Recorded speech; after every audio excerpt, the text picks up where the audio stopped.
Imagine waking up in total darkness inside a cold, damp cave. Your stomach growls, but there's no fridge, no fire, no guarantee of food at all. Outside, predators wait, bigger, faster, deadlier than you. Even drinking water might kill you with unseen parasites. For our prehistoric ancestors, survival wasn't just hard. It was a daily gamble with death. What would it really feel like to live a single day in their skin? Have you ever skipped breakfast and felt like you were starving by noon?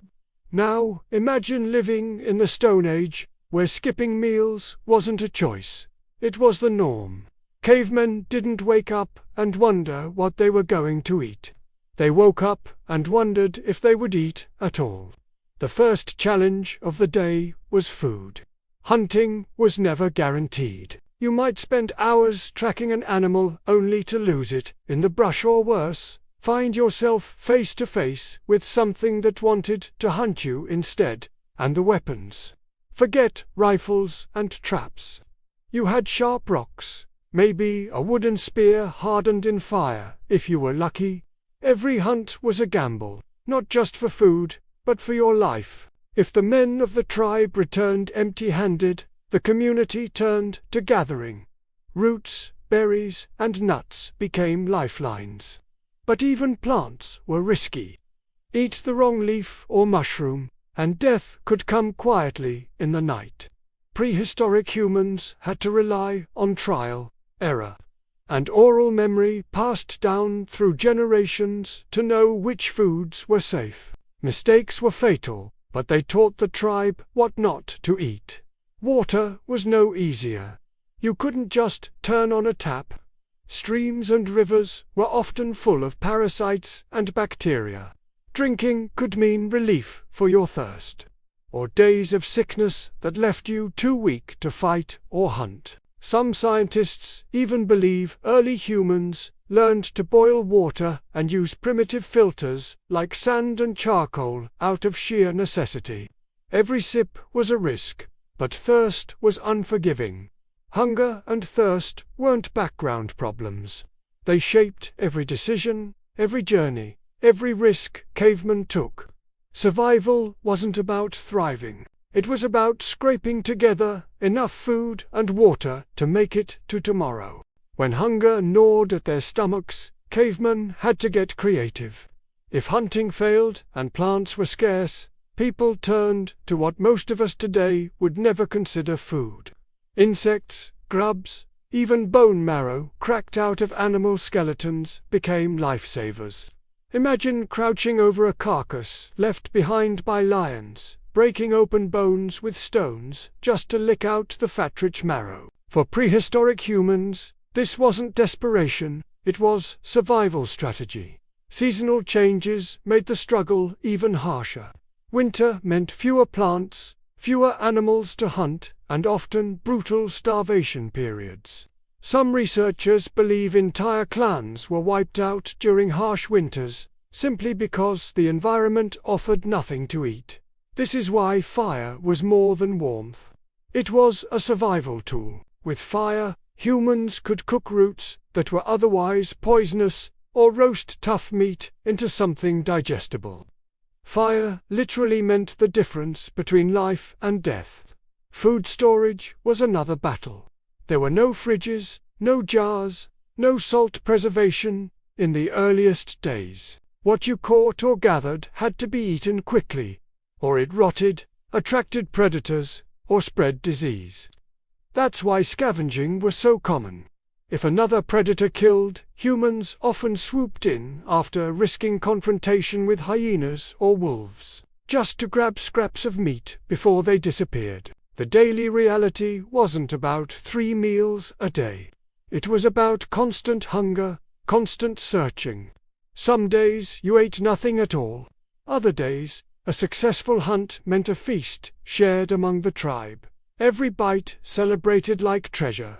But feasting only highlighted the fear. How long until the next meal? How many days could the body endure before weakness set in and survival became impossible? Food wasn't just fuel, it was hope. And without it, tomorrow was never promised. Food, or the lack of it, did more than just fill stomachs. It shaped the way cavemen lived together. Every hunt, every gathered root, every desperate scavenging trip was tied to community survival. One person's success meant everyone ate. One person's failure could mean children went to sleep hungry. Sharing wasn't optional. It was the only way a tribe could survive. Feasts, when they happened, became more than just meals. Picture a group huddled around a fire, roasting chunks of meat, passing them hand to hand. The smell of smoke and fat drifting through the cave. For a brief moment there was relief, joy, even celebration. These rare nights created bonds, built trust, and reminded everyone why it was worth enduring the suffering. Anthropologists even suggest that these shared meals were the root of our modern social rituals, family dinners, celebrations, even religious feasts. But the flip side was darker. Famine didn't just weaken bodies, it weakened relationships. Arguments broke out over scraps. Desperation pushed people into dangerous territory. In some cases, evidence suggests starvation led to cannibalism, humans eating other humans. Not out of cruelty, but because survival left no other choice. Imagine the horror and grief of such decisions, and the scars they left on the community. For children, the struggle was worse. Their smaller bodies couldn't handle long gaps between meals. Many never reached adulthood because hunger simply claimed them too early. Mothers carried the heaviest burden alive themselves to keep children alive, sometimes starving in silence. For them, survival wasn't just personal. It was an act of sacrifice. Hunger and thirst were the invisible enemies, more relentless than predators or rival tribes. They stalked every moment of life, forcing creativity, sacrifice, and sometimes unthinkable choices. For cavemen, staying alive meant not only finding food, but holding a community together through the endless fight against starvation. If hunger was the silent enemy of cavemen, fear was the constant shadow. Every single day carried the risk of sudden death, not from old age, but from predators, injuries, or the harsh environment. Imagine waking up and knowing that just stepping outside the cave could be your last mistake. The world was filled with animals that made humans look weak and fragile. Saber-toothed cats, cave lions, giant bears, apex predators ruled the land. Cavemen weren't at the top of the food chain. They were somewhere in the middle, vulnerable and slow. A single encounter could mean instant death. And unlike us, they didn't have steel weapons, guns, or walls to hide behind. At best, they had a sharpened stick and the courage of a group. Nighttime was the worst. Once the sun dipped, darkness swallowed everything. Fire provided light, but it also attracted attention, predators, lurking in the shadows, waiting for weakness. The simple act of sleeping became a dangerous gamble.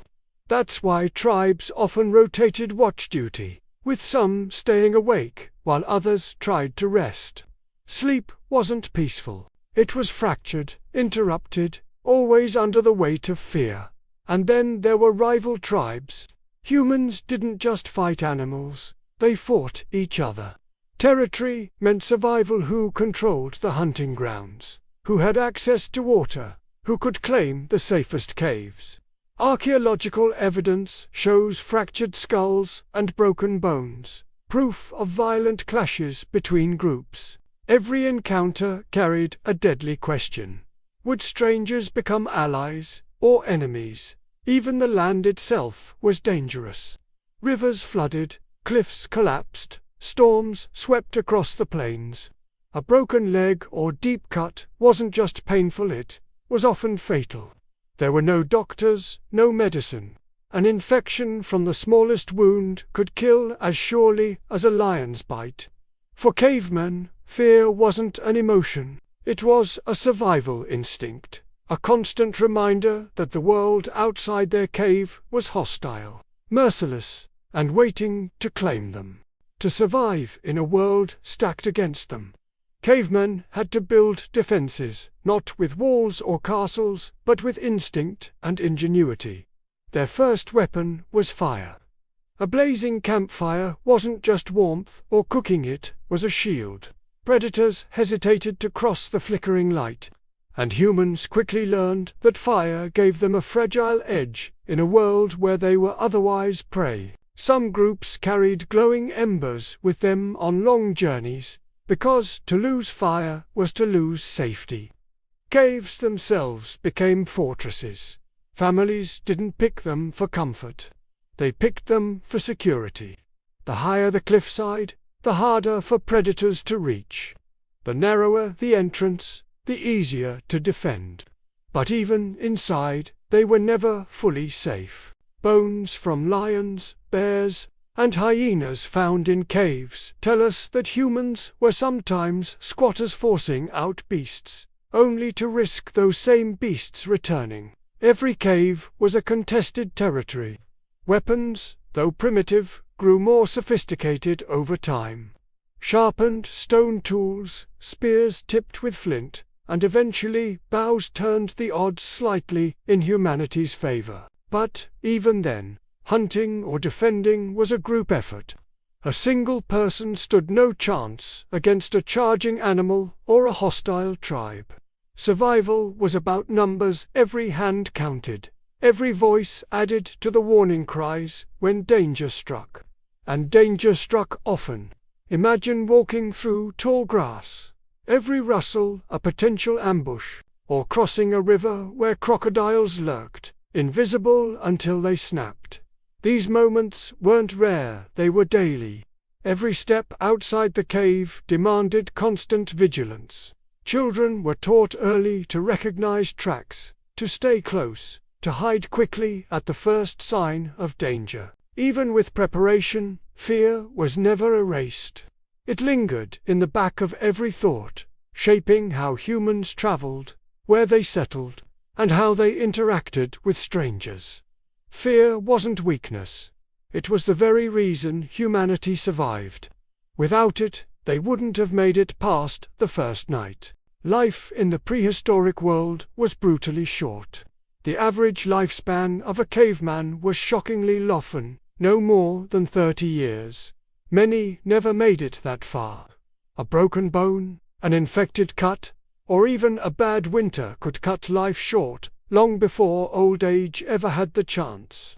To survive meant living with the awareness that death was never far away. But this awareness shaped something powerful.